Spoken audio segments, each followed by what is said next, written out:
restored casting Bluetooth 3000 series. So dati na to siyang nabulok sa kalawang, pero may mga parts dyan na tawag doon na salvage ko pa.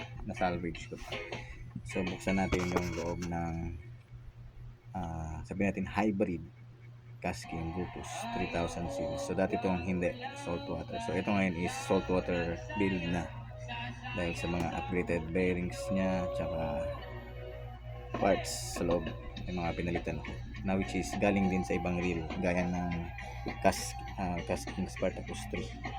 Yun, kasi may nasira ako yung casting Spartacus 3 na reel dito na bali yung tawag doon yung housing niya mismo. Saan na ba yan? Ayun dito eto. So tinikit ko yan, yung nga lang magaspang yung ikot, parang hindi siya kailangan sa ayusin pa.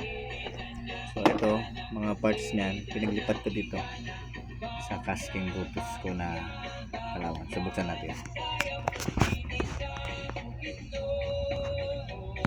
So ayan, bubuksan natin ang ating hybrid na casting Bluetooth pala 3000 series.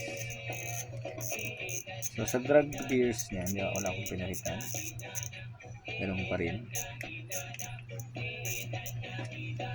So yun pa rin, stocks na pa rin yan.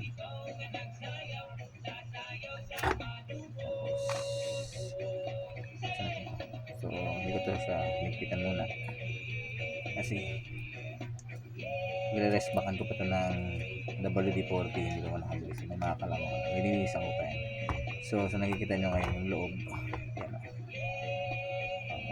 sealed na yan mismo is sealed na yan. So dating casting Bluetooth na 3000 series hindi sealed. So yan, pinalitan ko rin ng spring, mas maganda na yung dragging system niya ngayon.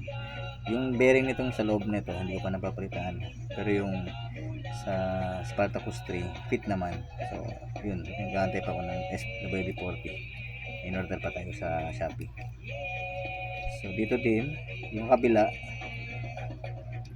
sa kanto yan, kung titignan nyo ng maigi, sealed na rin to. So may na-order ako sa Shopee din na spare parts ng casting Bluetooth, sealed ang bearing niya, pero ngayon hindi na sila nagbebenta, loko. Pero itong kabila hindi siya napalitan kasi yung nga isa itong dito napalitan ko pa ito. So nag-order pa ako online yan. So hopefully mag-respond sila sa akin na pagbigyan nila ako ulit makabigyan, at doon pa rin sa shop ng casting mapalitan natin. Pero regarding sa ikot na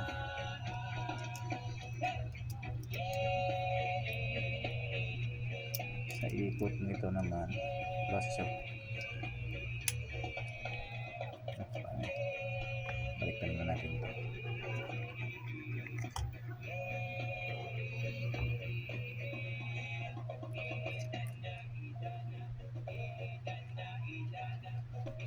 Hybrid casting Bluetooth.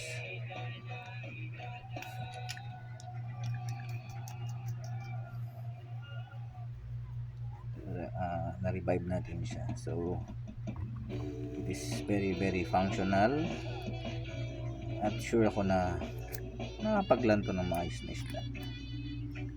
Pero tingnan natin kung kakayanin ba na. So wala pa pala to siyang clicker.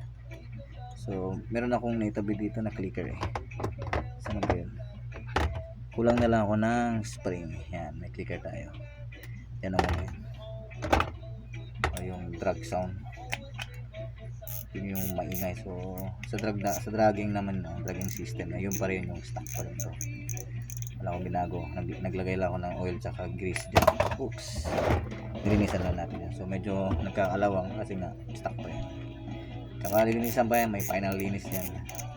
As of now it's functional. See? Suabe. Ito solid yan, lahat solid yan, wala lang sounds. Right, vision.